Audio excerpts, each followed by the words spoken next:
ആധുനിക കാലഘട്ടത്തിന് ആത്മീയ അനുഭവത്തിന്റെ പുതിയ ചക്രവാളങ്ങൾ ചൂണ്ടിക്കാണിച്ച വാഴ്ത്തപ്പെട്ട കാർലോ അക്വിറ്റസിനെ 2025 ഏപ്രിൽ 27 വിശുദ്ധനായി പ്രഖ്യാപിക്കും. അന്നേ ദിവസം ഫ്രാൻസിസ് പാപ്പയുടെ മുഖ്യ കാർമ്മികത്വത്തിൽ പരിശുദ്ധ ബലിയർപ്പണം നടക്കും. 2025 ജൂബിലി വർഷത്തിൽ ഏപ്രിൽ 25 മുതൽ 27 വരെയുള്ള ദിവസങ്ങളിലായി കൗമാരക്കാരുടെ ദിനം ആചരിക്കപ്പെടുന്ന വേളയിൽ വിശുദ്ധ പദവി പ്രഖ്യാപനം നടക്കുമെന്ന് നവംബർ 20 ബുധനാഴ്ച വത്തിക്കാനിൽ അനുവദിച്ച പൊതുകൂടിക്കാഴ്ചയിൽ ഫ്രാൻസിസ് പാപ്പ വെളിപ്പെടുത്തി. ഇതോടൊപ്പം പാവപ്പെട്ടവരെ സഹായിക്കുന്നതിനിടെ 24-ാം വയസ്സിൽ പോളിയോ ബാധിച്ച് അന്തരിച്ച ഇറ്റാലിയൻ യുവാവ് പിയർ ജോർജിയോ ഫ്രെസാത്തിയെ ജൂലൈ 28-നും ഓഗസ്റ്റ് 3-നും ഇടയിൽ വിശുദ്ധനായി നാമകരണം ചെയ്യുമെന്നും പാപ്പ അറിയിച്ചു.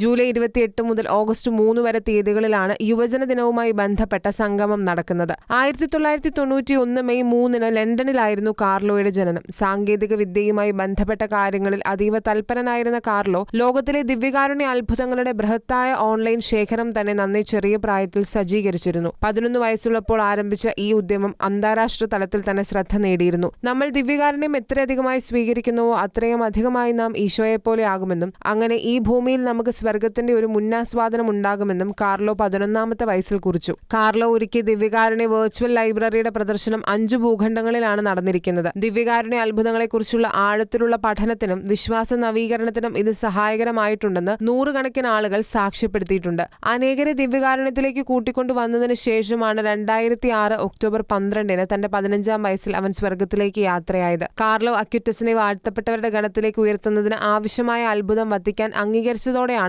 നാമകരണ നടപടിയുടെ നിർണായക ഘട്ടം പിന്നിട്ടത്. കാർലോ അക്വിറ്റസിനെ ഒക്ടോബർ 10-നാണ് വാഴ്ത്തപ്പെട്ട പദവിയിലേക്ക് ഉയർത്തിയത്. കാർലോയുടെ മാതാപിതാക്കളും സഹോദരങ്ങളും വാഴ്ത്തപ്പെട്ട പദവി പ്രഖ്യാപനത്തിൽ നേരിട്ട് സാക്ഷ്യം വഹിച്ചിരുന്നു.